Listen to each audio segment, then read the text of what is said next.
MKR Saju തുടരുന്നുണ്ട്. സാജു, ഇപ്പോൾ locate ചെയ്തിട്ടുള്ള അയാൾ അത് ഗോവിന്ദചാമി ആകാൻ തന്നെയുള്ള സാധ്യത എത്രത്തോളമുണ്ട്?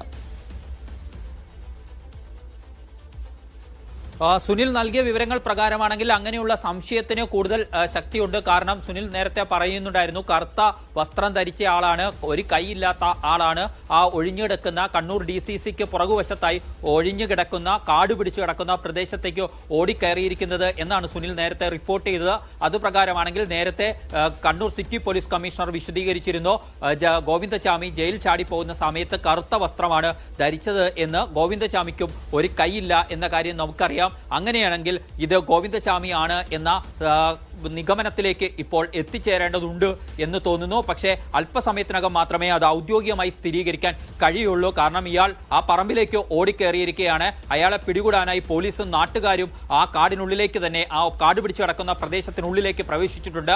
അവർ പിടികൂടി ഉറപ്പുവരുത്തണം, എങ്കിൽ മാത്രമേ അക്കാര്യം നമുക്ക് സ്ഥിരീകരിച്ചുകൊണ്ട് നൽകാൻ കഴിയുള്ളൂ എന്നുള്ളതാണ് സുനിൽ സൂചിപ്പിച്ചത്. അത് തന്നെയാണ് വസ്തുത. ഏതായാലും നമ്മൾ നേരത്തെ പറഞ്ഞിരുന്നു, പോലീസ് ഇപ്പോൾ അരിച്ചു പെറുക്കുകയാണ്. എങ്ങോട്ടെങ്കിലും ഗോവിന്ദചാമി രക്ഷപ്പെട്ടിട്ടുണ്ടോ, അങ്ങനെ രക്ഷപ്പെട്ടു പോകുന്നത് തടയാനായുള്ള എല്ലാ ശ്രമവും നടത്തുന്നുണ്ട്. അതിന്റെ ഭാഗമായി കണ്ണൂരടക്കമുള്ള ജില്ലകളിൽ വ്യാപകമായ പരിശോധനയാണ് പോലീസ് നടത്തി വന്നത്. ഇന്ന് രാവിലെ 7:10 ജയിലധികൃതർ വിവരം പോലീസിന് കൈമാറുന്നത്.